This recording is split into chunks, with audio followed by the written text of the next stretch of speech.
it ends. Everything ends. Time and the world is over. And we begin eternity. Forever and ever. Amen. Amen. Amen.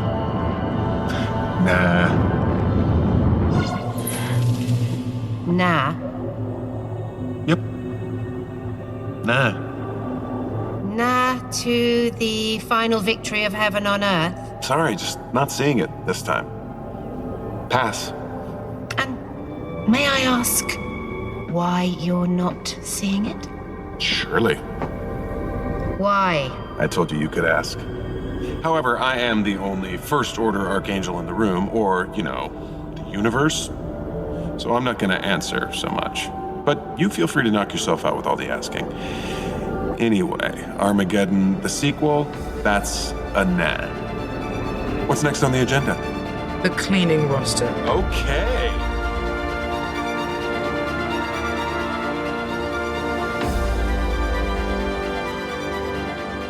Hey, panelists, welcome back to the show. I'm Mark. And I'm Steve. And I'm Lara. And this episode, we are going to be wrapping up our Good Omens Season 2 coverage with covering basically episodes 5 and 6. That was the last of it. It was a brilliant show, and it was fun. We'll go really deep into this. We're probably not going to schedule out like points and like top fives and things of that nature. And it's probably going to be more of a free form kind of episode in comparison to what we've done before. The one cool thing about this, or maybe it's not cool, because it kind of lost me at times, and it kind of both episodes blended in because there was no minisodes. Yeah. Oh, yeah. So the distraction of the minisode was not there for these last two episodes, I've noticed. So it concentrated more on the overall story of both Aziraphale, Crowley, and everybody else that was represented, even Gabriel himself in the bookstore, as well as the Hell and Heaven. But yeah. So I figured, all right, well, let's just do that way, because even Lara brought it up earlier before we started recording, and I said, you know what, let's just do it as they kind of blend in. Yeah, I just made live. I just made a note for myself when we do get to 6 to make a comment about the minisodes. Because we could do that. I think they explain it. I think it gets explained in episode 6. Oh, why we didn't get minisodes in this one, kind of, or like what the minisodes were. I think that's explained in episode 6. I just picked up on that tonight when I rewatched both episodes. So perfect. All right. Well, we'll start, and obviously, ladies and gentlemen, listeners, we're covering Good Omens Season 2, episodes 5 and 6. Episode 5 is entitled Chapter 5, The Ball, and episode 6 is entitled Chapter 6, Every Day, if I'm correct. Yep, you're right. All right, yeah, because I saw a few before. It's like, all right, I wasn't going according to my Amazon Prime. Usually I'll pause it and then I'll just type down the synopsis and title itself. But yeah, and like I said before, they both blend in so easily, because the synopsis for part 5 is Aziraphale tries to bring Maggie and Nina together. Shax is determined to launch a full-scale attack on the bookshop, and Gabriel has a close encounter with Mrs. Sandwich. He certainly did. So, and then the synopsis for episode 6 is Crowley becomes a heavenly bee and learns the truth about the Armageddon sequel. Aziraphale defends his bookshop from Shax's army and reveals his halo. Maggie and Nina become warriors, and Jim, the assistant bookseller, gets some hot chocolate. Crowley and Aziraphale get the bottom of the mystery of the matchbox. The Metatron brings an oat milk latte along with the final offer. So it's, like I said, the reason why they do, because if you watch them in one sitting, you feel like you're watching the same episode, because of everything takes place literally within the bookstore. And then they take a quick side road to go into heaven at a certain point with Crowley. Yeah. And we have a staff meeting in hell. The staff meeting from hell. Oh, from hell. Yeah. Yeah. That was great. And I'll throw it in, since you went ahead and gave the synopsis for episode 6 about and mentioned the Metatron. Yeah. He says towards the end of episode 6, and this is kind of getting ahead of ourselves, but he tells Aziraphale, I dropped into your life at different times to see your partnerships with Crowley. And I think those are meant to be the minisodes that we saw, were those moments when Metatron dropped into their life. And maybe even all of season 1 could have been a Metatron viewing of them. Very much, yeah. That's interesting. Because they do a whole recap at the very end, and you see when Gabriel is getting his memories back from the fly in his eye, you see everything encounters that he has. So I would include that as well, because he was a major part of that. Yeah, it was one of those moments where when I was watching it tonight and he said that, I was like, oh, that's what the minisodes were. The minisodes were Metatron seeing them together, and then realizing to make this the offer that he makes, which we'll talk about later. Yeah, good catch. It sounds to me like he was just watching over the course of centuries and eons their friendship and how they were able to that odd connection that they have that we always talk about. Yeah, which is pretty cool. And it seems like somebody's always been there watching over them, as it were. I don't think they're a Slayer, a Highlander, or anything like that, but they have somebody watching them. For sure. Yeah. I liked the very beginning of episode 5 when Shax is there and she's talking to Furfur. You remember she treated Furfur very, very poorly earlier in the season. And so now he has the kind of tables are turned when she's like, I have the full power of Beelzebub and permission. I want 10,000 demons. And he's like, no, you can't get that many. And she's like, okay, then 1,000. Nope, you can't get that many. I can give you 100. And then she says something else and he goes, now it's down to 70. So So just like the rest of the country, Hell has a staffing issue. Exactly. They just can't find any good employees. Exactly. Yeah. And what was the deal with the spiked afro? Were there several spiked afro demons, or was it just one? Because it seemed like that's the demon Eric. I love it. She destroyed he just keeps him, dying and coming back. Yeah. I was just like, what did she do? She's like destroyed him, and then he comes back later, and then he's the first one through the door when they're able to get through the door in episode 6. He's also the first one that gets destroyed by the discorporeal thing. I don't think we see him after the discorporeal thing. Yeah. But you'll remember he was in season 1, and there were I think 3 of him, and Haster killed all 3 of them. Well, he killed all of them but the last one, and then the last one he laughed at his joke. Okay, so maybe that's just a recurring theme. So yeah, okay. I think it's just a gag that he's constantly showing up, no matter how he's like Kenny from South Park. Yeah, he just dies and shows up again. Oh my goodness! Killed Eric. I got it. That's good. His name is Eric. His name is Demon Eric. I actually looked it up. Demon Eric. Oh, why was I was thinking Kenny was Eric. I'm like, okay, never mind. Instead of I killed Kenny, it was I killed Eric. Yeah. I just love the fact that a majority of the episode is the setup of them having their storekeepers meeting in the bookstore. And the way Aziraphale mentions it later on, that it is, the demons can't get in from Hell because it's still considered an embassy. Yeah. And just like anything like a vampire, they have to be invited in. Yep. And then somebody screws that up. And I think it was Maggie and Nina. Yeah. At least that's what they believe. I think Shax and the demons believe they have to be let in, but they never actually attempt going in without an invite. Yeah, they're gullible. It's so funny you say it that way, Lara, because I remember years ago, and this is getting off on a tangent, but there was a series of vampire books from the 80s where that was exactly what had happened. The Vatican and like the early vampires had gotten together and they figured out these rules, and they just had passed them down through that the cross, not being able to enter, all these things were actually not true. And it's not until like a modern person gets turned into a vampire that they're like, did anybody ever test it?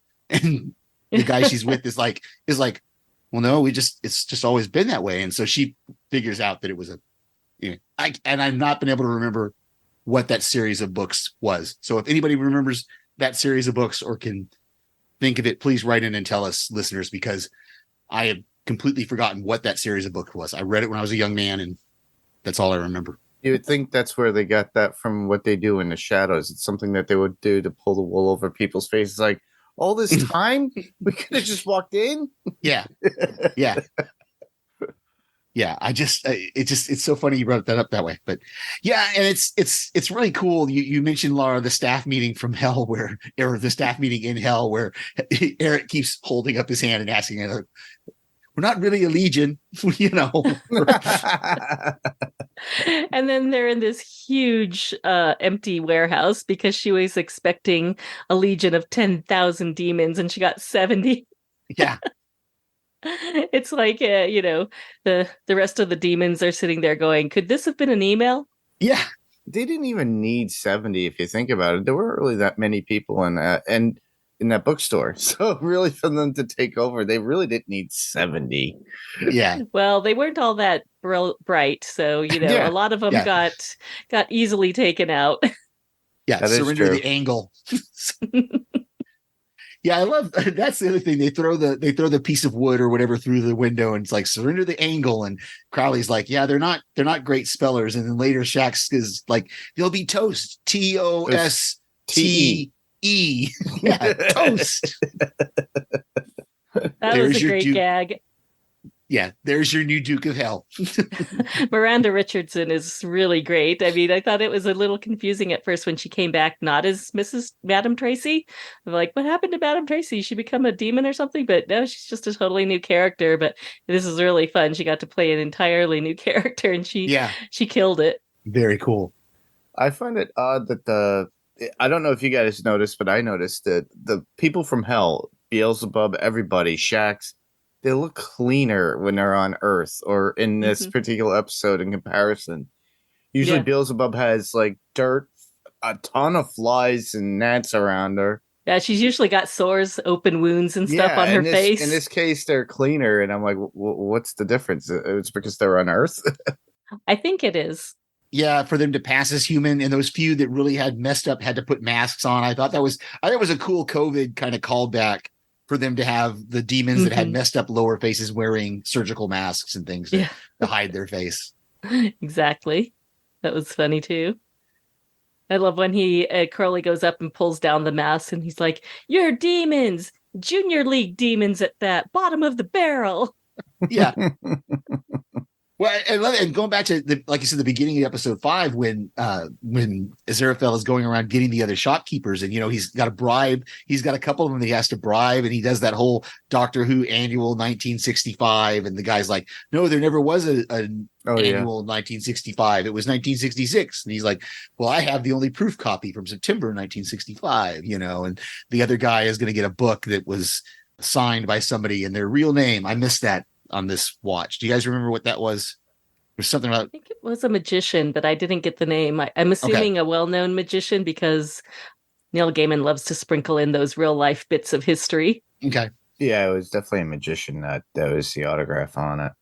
Okay, and he said it was his real name, so which is also a nod to wizards and magicians, hiding their real name, and you can't let anyone know your real names. Also a nod to Tennant because he was a doctor.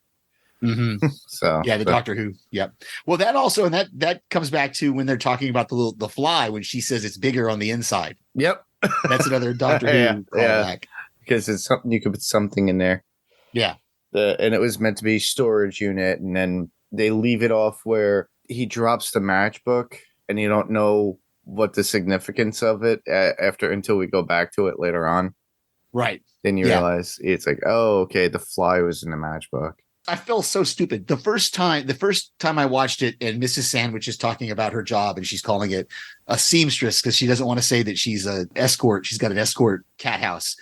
She's talking about. I thought it was because of the spell that Aziraphale had put over them, like with the dancing and acting all Puritan. But then I was like, whoa, she's probably just hiding her actual profession. No, I think it was because she kept saying, "Why can't I say that I'm a seamstress. Yeah. Okay. She was trying. It reminded me a lot of The Good Place. If you've ever seen that sitcom where they end up in heaven, or The Good Place, and they can never say anything poorly. They can't swear. So every time they try and say something, it'll say, "What the fork is this shirt?" Right. Yeah. Yep. Okay. So maybe that whole spell was really cool, making them dance. And that whole thing with the ball, where we have just this Aziraphale going back to Jane Austen saying that, well, that's just how people fall in love. They have to be at a dance and have a ball going on. So it's so charming. Although I really wish that everyone who was in the bookshop had changed into Regency clothes. You saw Madam Sandwich did, and so a few of the other guests, but then some of them didn't, and I thought that was a little strange. I'm like, I thought it would be great if everyone walked in and they were suddenly dressed like they just walked off the set of a Jane Austen movie.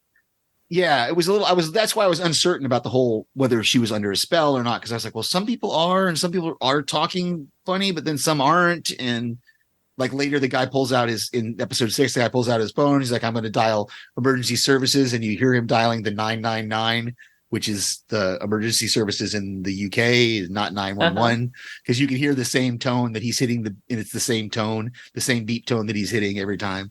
I noticed that in this watch. So that poor fella, but he came back. Nothing good happened, because after you see him flying through the crowd of demons, you hear a squelching noise in the background.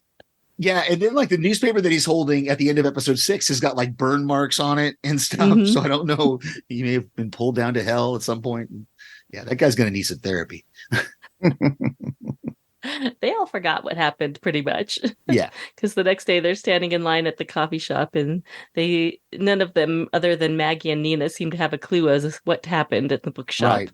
I also like the Gabriel and Beelzebub meeting. And literally it's just like them meeting at the same places. It's callbacks to what we've seen before. Everything was foreshadowed at certain points. And I forgot what the name of the pub was called. The Resurrectionists. The Resurrectionists. There you go. The first time they meet, it's just a bar, and then the next time they meet, it's the Resurrectionists, and that's when they have the match. He changes the jukebox. Yeah, because the first time they met there, the jukebox was playing every day, and the second time they meet there, I love to see the progression of that relationship as they're showing it to us and realizing that Beelzebub makes the point that we can't meet in hell, or we can't meet in our regular places because they'll know that we're collaborating. And like we get that flashback where he doesn't recognize her the first time they meet. And he's like, yeah, I'm waiting for someone. She's like, no, I'm the person you're waiting for. That was their first time collaborating, trying to figure out apocalypse, or what did he say? Armageddon, or no apocalypse. Yeah. Arma bloody geddon. About no Armageddon. And it's funny how we get Armageddon again, because it's what they stopped last season, literally. And then it's the same thing again. So they have to constantly stop this at all costs. It's the same thing, but the other side of the coin. Yeah. Because the last Armageddon was going to be the coming of the son of Satan. And this time it's going to be the second coming. And I believe, did Crowley say, it doesn't matter if it's your side or our side, people are going to die anyhow. Right. Yeah. Depending on what you believe as far as what's going to happen towards the end of the end times. Yeah. When Metatron says we're planning for the second coming, he's talking about the second coming of Jesus. And that does include an Armageddon at some point. Either way, it's still going to happen. Yeah. There's going to be some sort of, but it's not going to be the end of all time. It's not going to be destruction of everything. So that's kind of where I'm a little fuzzy on the details of what the show is going to do for us. Cause they've got to have a season 3. I know we're in a writer's strike right now, but I know eventually, whether it's in 2025 or 2024 or whatever, hopefully we're going to get a season 3 to wrap this up. Well, Neil Gaiman has said that even if they don't renew for a third season, which I can't see Amazon Prime not doing with how successful both seasons has been, he said that he would still write it in a novel form. Okay. And if we're lucky, we'll get everyone coming back to do the audio. But I would much rather be able to see the series. Yeah. So we got to keep our fingers crossed. Well, considering I believe Prime has made a lot of numbers when it came to not only the season but the first season. That's the reason why we have season 2. I wouldn't put it past them that if they would greenlight it again because it was so successful. Mm-hmm. Now it's just a matter. Yeah, but there will definitely be an audiobook too if he puts it out in book form. So a lot of this stuff, I think, with his contracts, he's allowed to put that into writing as well, and then keep that. And most likely, it's all licensing within. Since it's Amazon, they just link it and they just sell it directly through their own. Yeah. Well, apparently, before Terry Pratchett passed away in 2015, they had written out notes for a sequel. So this is not the actual sequel that they had written out, but they had outlined where they wanted a sequel to go if there was going to be another one. And I think Neil worked with the producers this time to kind of build up a little backstory as to how that sequel would go. And then if we do get a third season, I believe that's going to be the actual outline that Terry and Neil had worked on together. Oh, okay. That'll be interesting to see how that. Same here. Especially in light of the changing relationship sort of between Crowley and Aziraphale, that we have this parting of the ways kind of thing, you know. Oh yeah, I think if we leave the story how it is now, there's going to be many, many broken hearts out there. A lot of fan fiction, I'm sure, will be written, though. I'm sure there's already fan fiction. It's already out there, I'm certain. Just look for Reddit, and then be subreddits to links to other websites, and I'm sure there's like a ton of how Crowley and Aziraphale are lovers, or their friendship has gone through eons later, and or side stories that they created that get involved within like probably other Bible stories that they haven't even covered. Who knows? Yeah, it's gonna be interesting to see. Go ahead, Steve. I just was saying it's gonna be interesting to see where they go with it and what they do with it. Yeah, I'm always interested. The characters themselves are the one thing that attracts everybody. Lara, like you said, the last episode when we were covering 3 and 4, he was saying that, you know, the first season, how it's written beginning to end as a full story, whereas this particular season, we had minisodes that were involved in it and kind of breaking up. And like I said on just in the beginning of this, I kind of missed the minisodes, even though it was a little distracting at times. But once they take it away, you want more of it. Yeah. Well, while we're in the future, in the current timeline, we don't get the minisodes. So I think they wanted to bookend that because the first episode didn't have a minisode. Yeah. And then the last 2 didn't because we're back in present time. Yeah. Very almost similar to what we got with in Sandman, because we got it was an unofficial last episode, but there was 2 stories involved in that one. Right. If you guys watched the first season of Sandman that came out on Netflix. So if they do more things like that, if Neil is going to be writing more like that in that context, I like to see it a little bit more like that, because it still keeps to the major part of the story, but it still has its own little side story nonetheless. So you could say, I didn't like this aspect, but I really like this one. I like that. And then you could easily just watch one if you wanted to, if you're a fan of that. Here's a theory that I was thinking about or have been thinking about. So we get it mentioned a couple of times in both episode 5 and 6 when Crowley goes to talk to Jim, short for James, short for Gabriel. And he's talking to him, and he's forcing Gabriel to try to remember why, what it is that he forgot. And Gabriel's trying, and then he happens to mention, if it happens again, it will look like it's an institutional problem.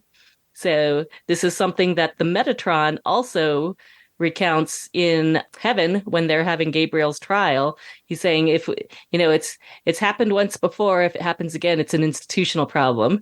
So this is my theory, and my daughter and I have somewhat different theories on it, but my theory is that what if Crowley is actually Lucifer, because he was a high-level archangel who was tossed down to hell, and they can't do that again with Gabriel. That's why they try and demote him to like a level 38 bookkeeping angel, basically just below Muriel. So because I have a feeling that Crowley is his demon name, but he was another high-ranking angel when he was in heaven, because obviously he was pretty instrumental in the design of the universe there as he's turning on the universe at the very beginning, first episode. What do you guys think? Honestly, I thought about that like not this season when I first saw the first season. I thought about that because I'm like, wait a minute, they mention a hierarchy devil that's in charge of hell, but they don't talk about Lucifer. Mm-hmm. It's what happened to the favored angel that fell from earth or fell from the sky or fell from heaven. That could be him because we've seen it over and over that he's done all these things and he's still mischievous himself. Yeah, I know. I know. I was a little confused about that and so your theory, Laura, I'm turning it over to my brain right now as I'm trying to think about it because I suspected there was something more to Crowley than he is because Muriel says I can't open it, only a throne level or dominion level, I think is what she says, can open it. And then he just flips it open without even a thought, really. He just says, oh, they never changed their passwords. And I kind of went, well, wait a minute. Does that mean he was a higher level than what Aziraphale was? And that would also make sense why he doesn't want to go back to heaven being less than an archangel. Right. Yeah. I mean, that would make sense. But also they do mention Satan at the end of episode 6, because they said, we'll report back to Satan about this. Mm-hmm. So we do have Satan, who was in the first season. Right. Yeah. And, he was the gigantic Benedict Cumberbatch. And I know, at least in Paradise Lost, which I believe Neil Gaiman gets a lot of his inspiration for this and parts of Sandman from Paradise Lost, John Milton's Paradise Lost. Yep. Lucifer is thrown down to hell and becomes Satan. But what if, I don't know. I'm thinking about Neil Gaiman's brain. I'm like, is it possible that Lucifer was different than Satan or he's just having Satan kind of cover for him so he can lay low or something? Yeah, because in our Bible, Satan and Lucifer, they're synonymous with each other. They're the same. Yes. But it's very possible that in Neil Gaiman's world, they're not the same, and Satan could be just another fallen angel. Because I mean, we do, again, depending on what you believe from the Bible, a third of the angels fell, and a third of a lot is a lot. Let me see. Let me do the math. A lot from a lot is still a lot. Yeah. So I'm doing the math there. That's how the math works out. So that's an interesting theory that Crowley could be that prince of heaven that they're talking about when they mention that. That is interesting. And also, I think, was it in the very first episode, Crowley says, "Oh, you can't get in trouble for asking questions." And that's what they say, that, Lucifer was thrown from heaven because he was questioning God's plan.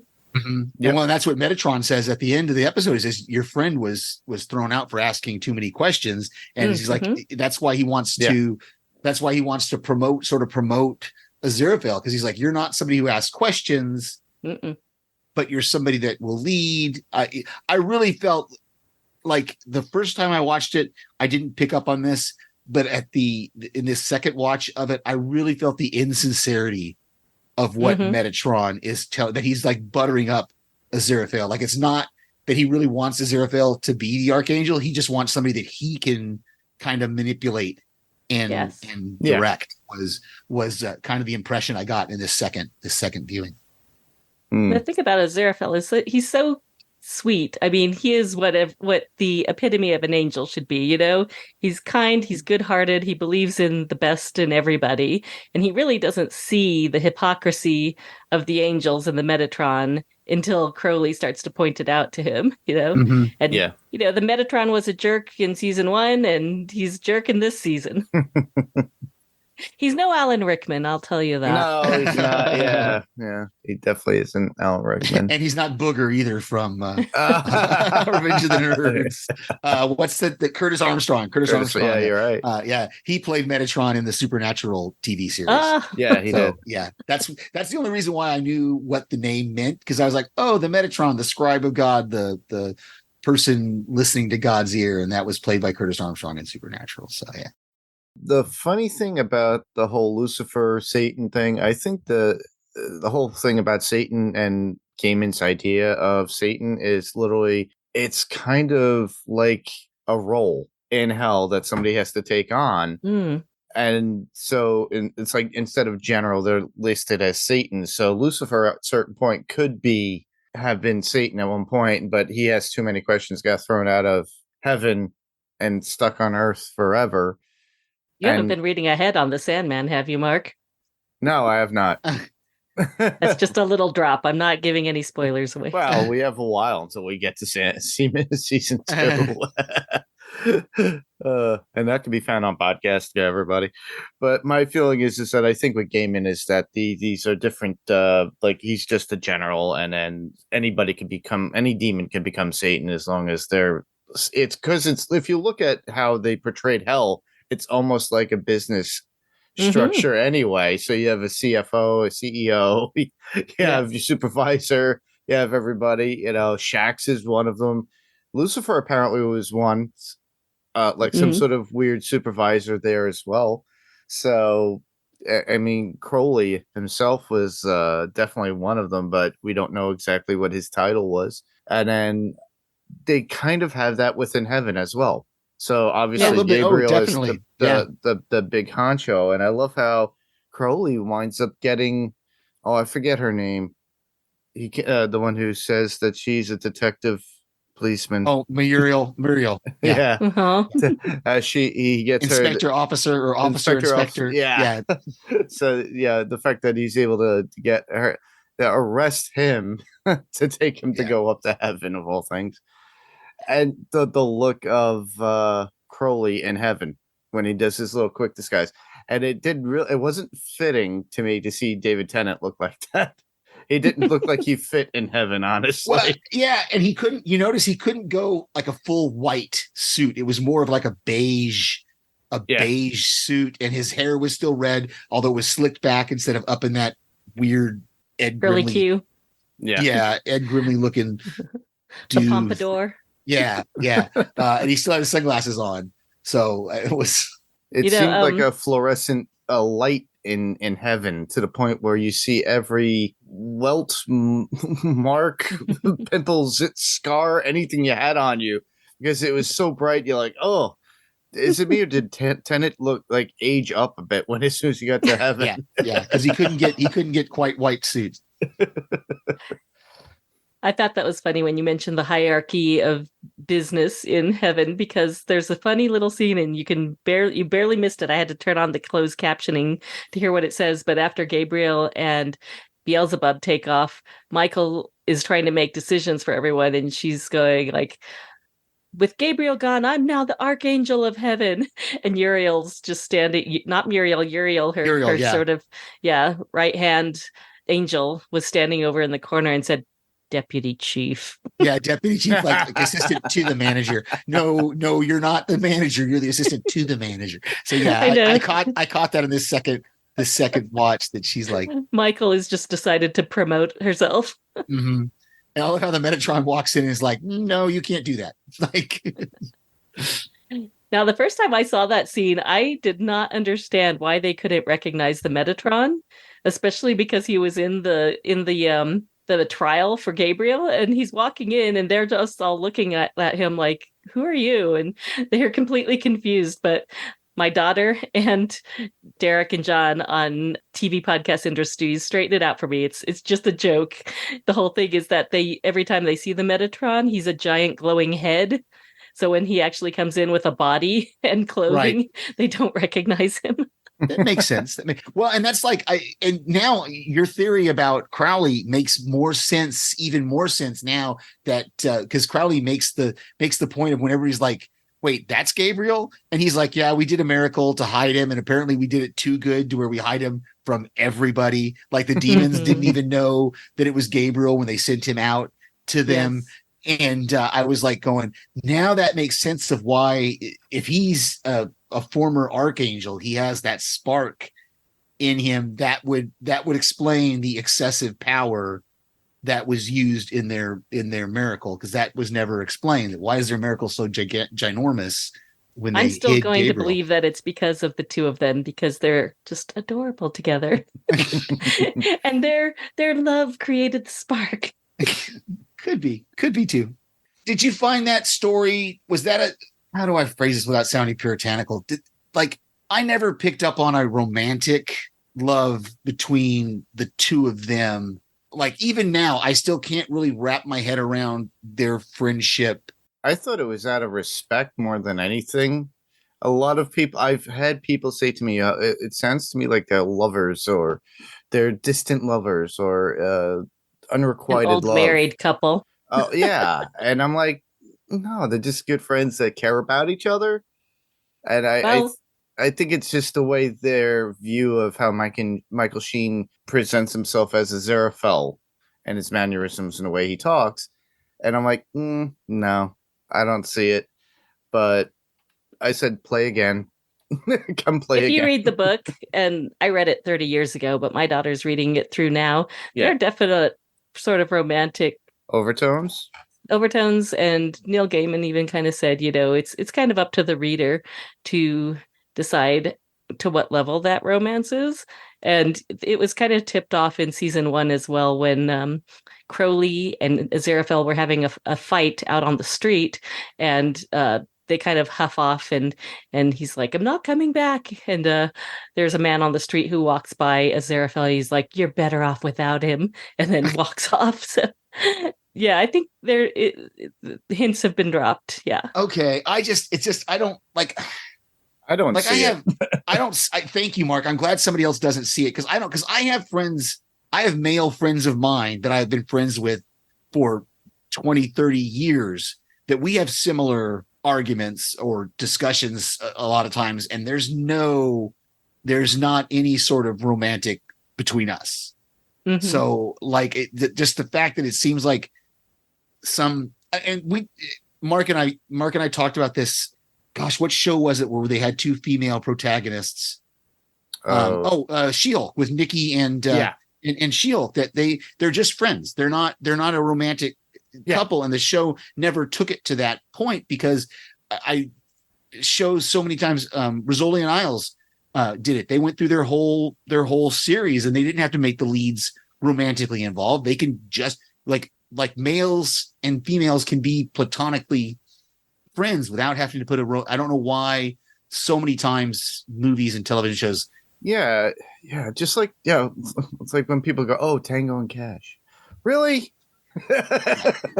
It's like somebody said that to me. They're like, I'm like, well, maybe a modern day turnaround, they'll change that to it, but I don't see it happening.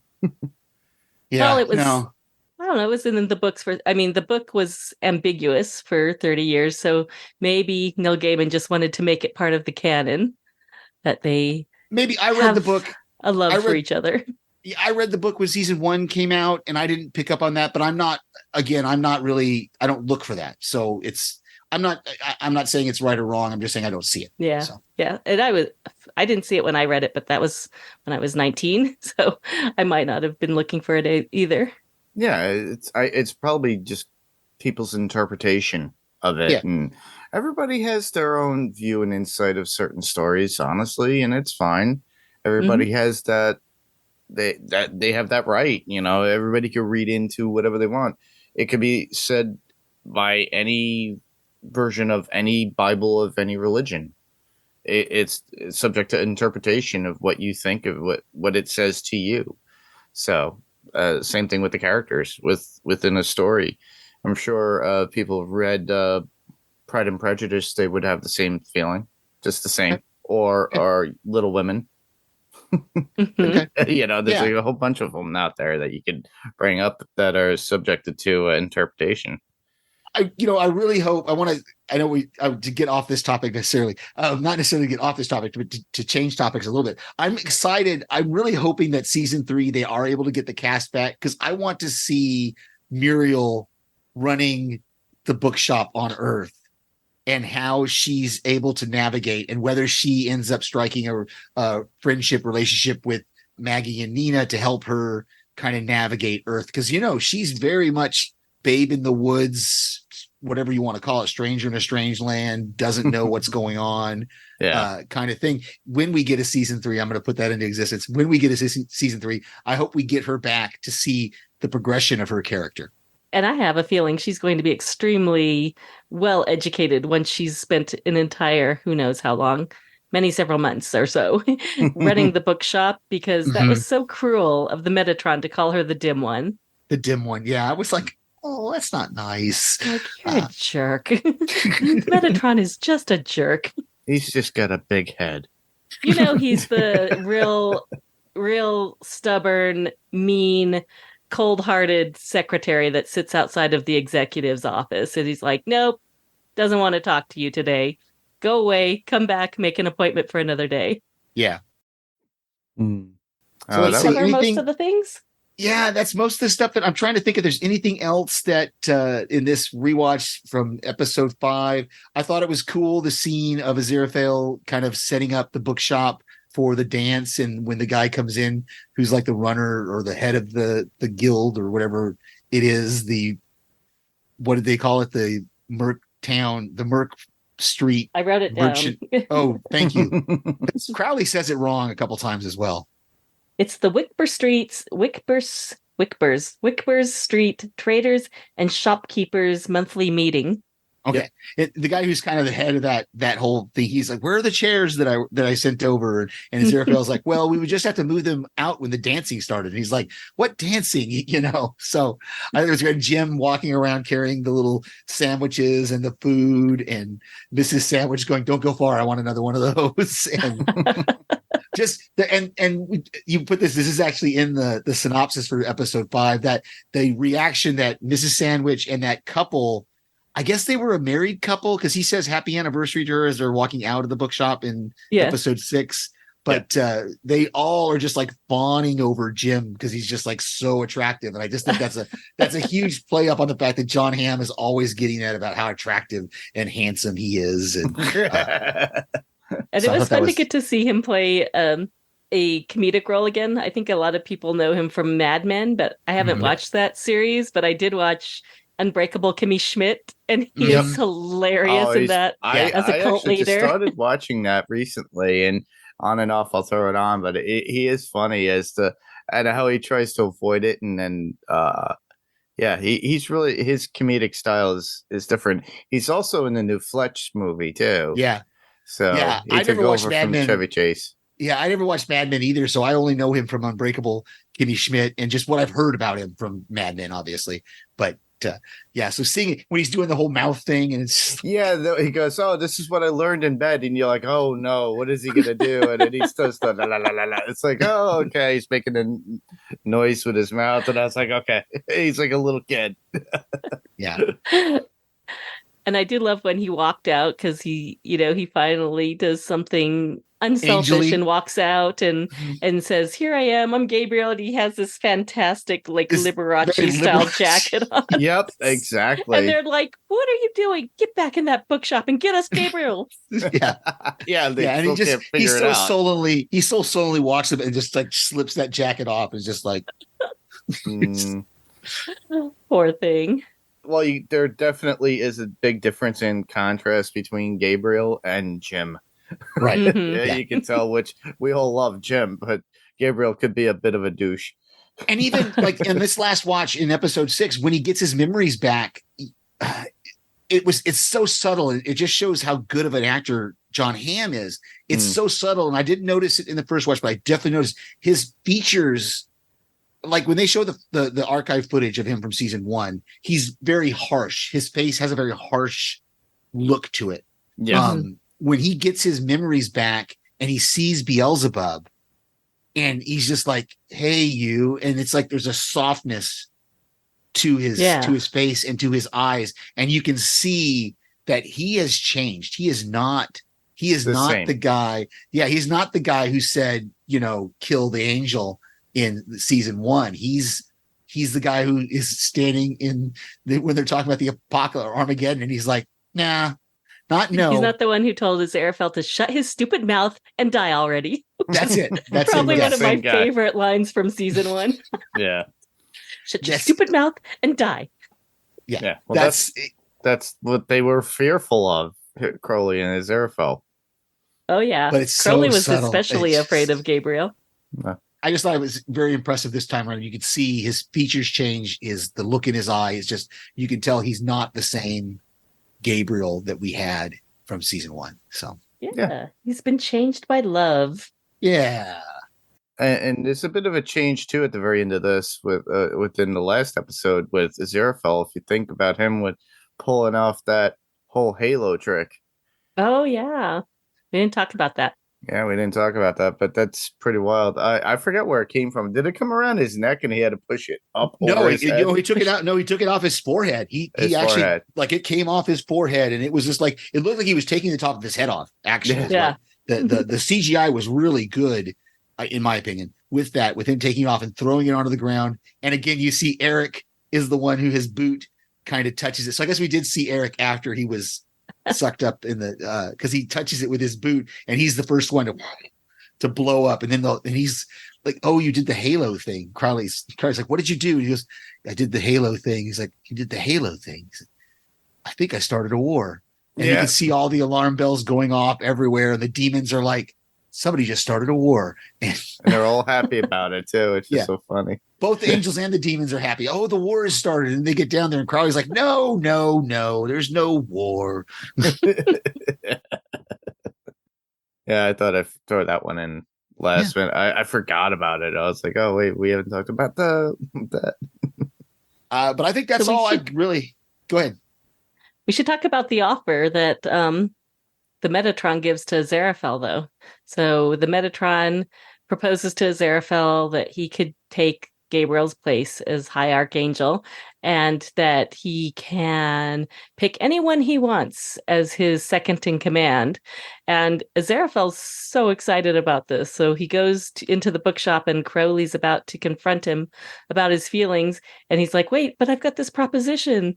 And just the two decisions were very interesting because, Crowley wants them to stay on Earth. He wants them to tell heaven to just shove it. And we're better off as a team here on Earth.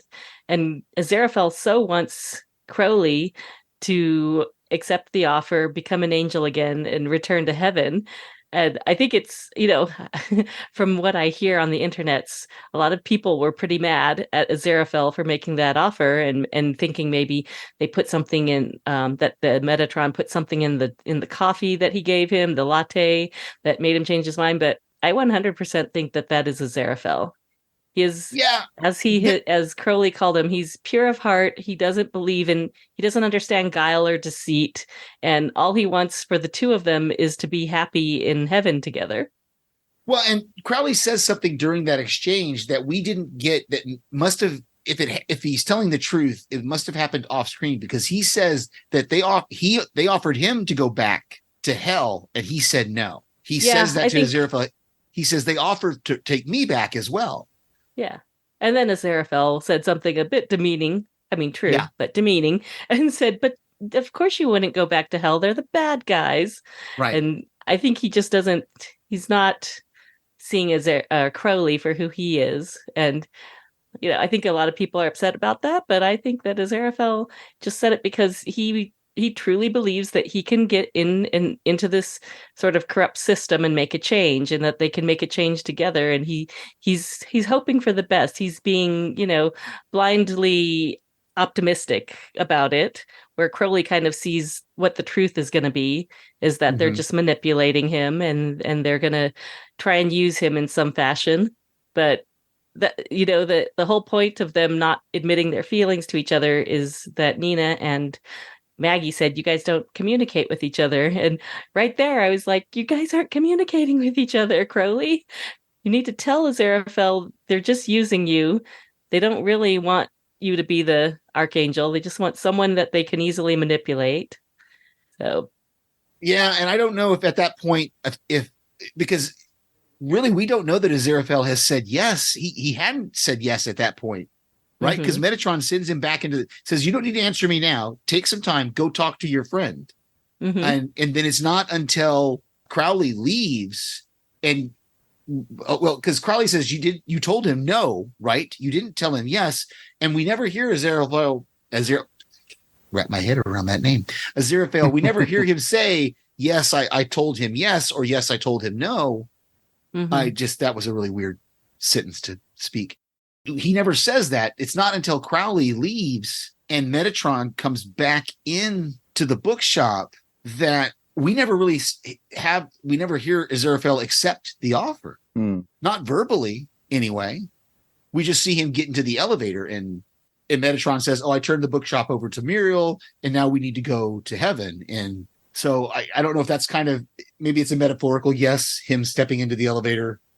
He doesn't actually have to say the words. I'm trying to remember. I don't remember him actually saying, yes, I'll take the job. But I think it's just, he hems and haws for a bit, worried about his bookshop and all of this. And then he sees Crowley through the window. And then he walks out because he's just, I don't know if he's too brokenhearted or what, but he's just decided then that he's got, plans to try and improve a broken system. Although I do wonder if he comes up with an idea, because as they're rolling the credits at the end and you see the two side by side and Crowley's driving away in the Bentley and he's going up to heaven, he does get a bit of a smile on his face. So I'm wondering if he's thinking of some sort of plan. It's going to be interesting. I watched that whole ending because I was waiting to see if there was an end credit scene that I maybe missed there, but no, it just shows the two of them side by side and then it goes to black at one point and the music just keeps playing. But yeah, that ending is a little ambiguous at the same time as them. Yeah, it's going to be interesting to see how they wrap this up or if they wrap it up in a third season, if it's just 3 seasons or if they try to do a fourth. I don't know. Yeah, and I did post that I was going to be on tonight, asked if anyone had any feedback. And my friend Lindsay did say that she didn't like the ending. So I just responded and said, yeah, well, I really hope that we're going to get a season 3 that's going to resolve that ending. And, it obviously has to be resolved in some way. Yeah. Did we get any feedback, Mark? Or no, we didn't get anything. I threw that up last minute with the picture, which I'll be using for the video for YouTube. But even still, it's not the first time I've heard somebody saying they weren't happy about it. Maybe they'll fade. Maybe it was kind of like those. It's like a transition to go into season 3, and they leave it off at that way. There's a lot of shows have done that where it just kind of like, they kind of left it not hanging but dwindling, where it could go somewhere like to be continued, and they kind of work it off. And then there's some that just completely end there. Yeah. Like, well, we know yeah. Well, we know where. I'm not even going to talk about Westworld. We know we know that Aziraphale is going up to heaven to supposedly be the archangel, and it's going to be interesting to see how Michael and the others react to that. We have no idea what Crowley's going to do. He just asked if he's going to have his apartment back. You know, if Shax is going to take Beelzebub's place, he's like, "Can I have my flat back? I'm tired of living in my car. Although living in my car is probably better than going to hell," or something like that. And so it's going to be. I'm really interested and hope that we get a season 3 that we can sink our teeth into what this is going to be. Same here. And that was quite a ringer at the end, because I did not expect them to have that kind of an ending. The Metatron takes Aziraphale and they go for coffee, and Crowley talks about going and having an extremely alcoholic brunch. Yeah. So I thought we might get a similar ending to season 1, and it was just the opposite. Yeah. Unfortunately.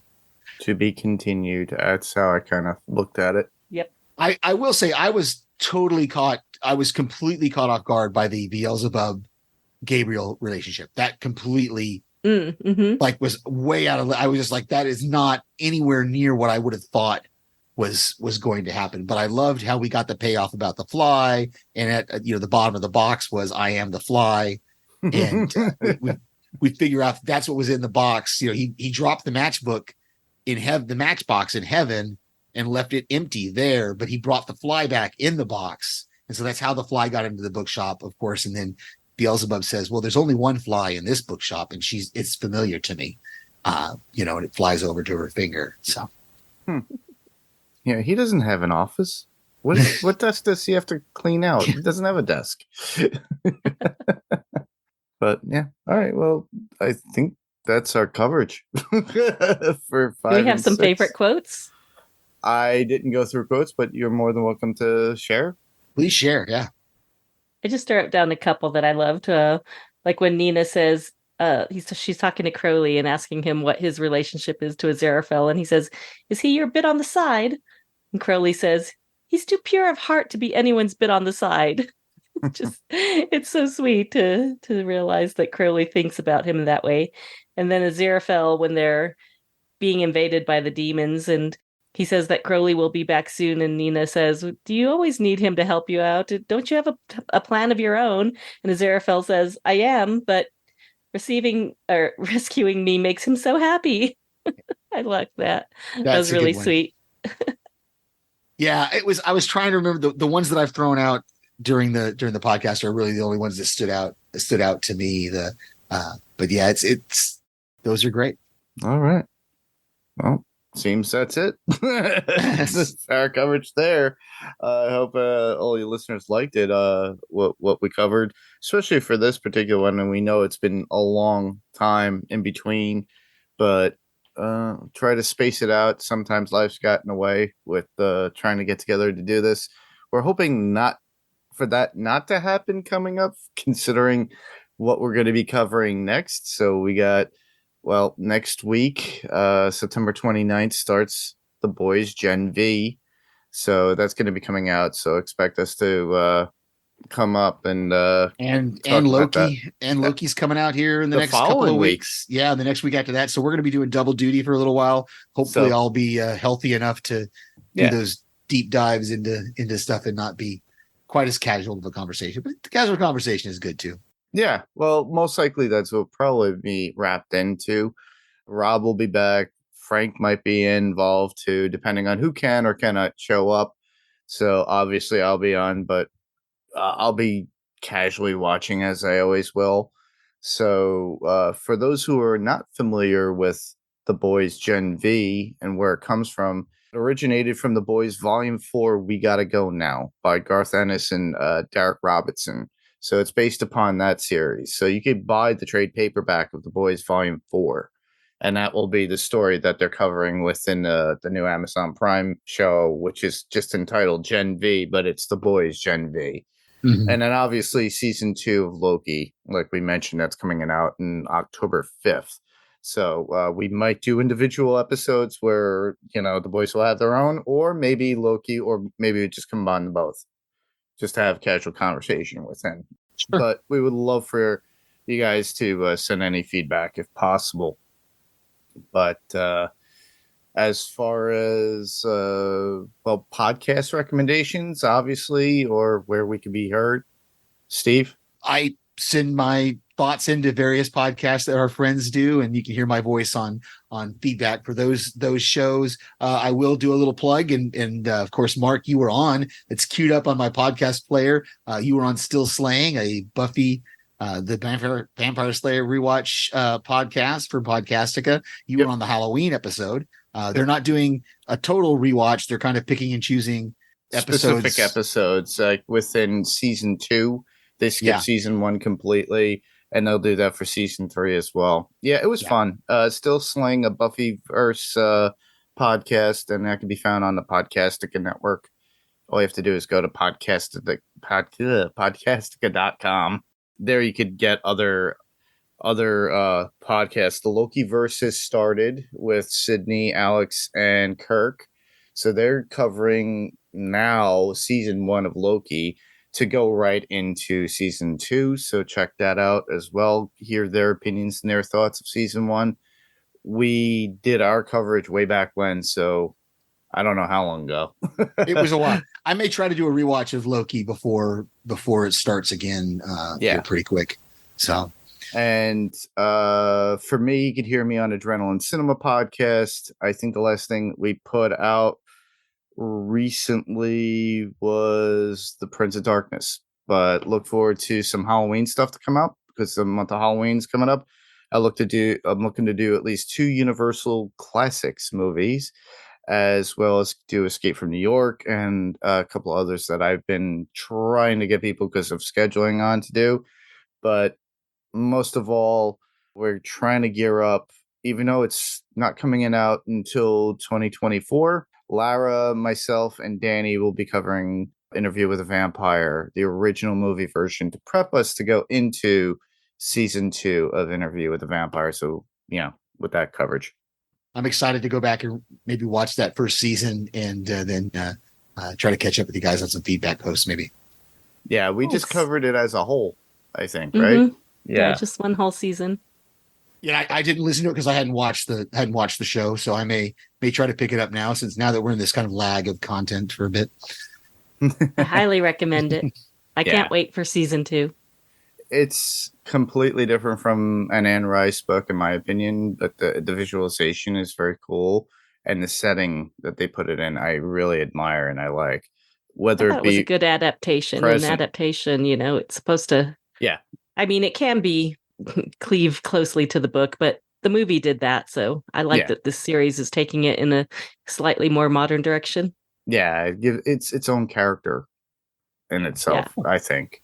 Well, for those of you too, a little bit of side notes that I'm reading this, I forgot to mention it when we talked about Gen V.